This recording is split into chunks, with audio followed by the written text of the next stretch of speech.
আসসালামু আলাইকুম দর্শক, স্বাগত জানাচ্ছি নাজমাস কুকিং স্টুডিওতে। দর্শক, আজ আমি ঘরে তৈরি রেডিমিক্স কোরমার মশলা দিয়ে অনেক সুস্বাদু করে নারকেলের দুধ দিয়ে ডিমের কোরমা তৈরি করে দেখাবো।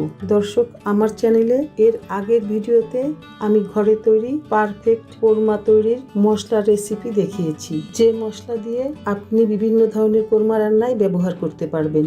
তারই ধারাবাহিকতায় আজ আমি সেই ঘরে তৈরি রেডিমিক্স কোরমার মশলা দিয়ে কিভাবে কোরমা রান্না করবেন সেটাই দেখাবো।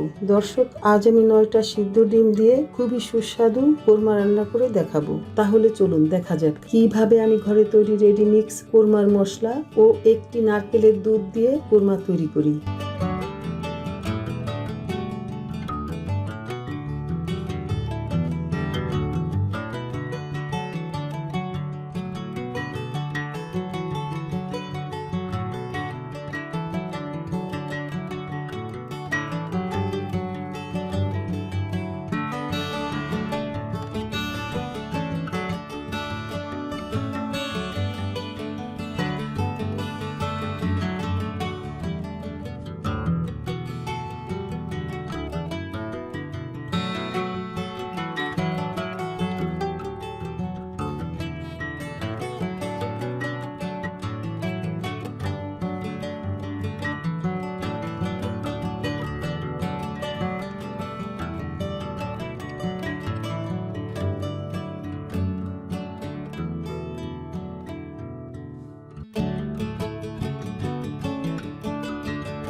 দর্শক, আজকের এই রেডি মিক্স কোরমার মশলা দিয়ে তৈরি খুবই সুস্বাদু নারকেলের দুধের ডিমের কোরমার রেসিপিটি যদি আপনার ভালো লাগে, ভিডিওতে একটি লাইক দিয়ে কমেন্ট করার জন্য অনুরোধ রইল। আর ভিডিওটি শেয়ার করার জন্য অনুরোধ রইল আপনার ফ্রেন্ডস অ্যান্ড ফ্যামিলির মাঝে। দর্শক, এত সময় আমার পাশে থাকার জন্য আপনাকে অনেক ধন্যবাদ।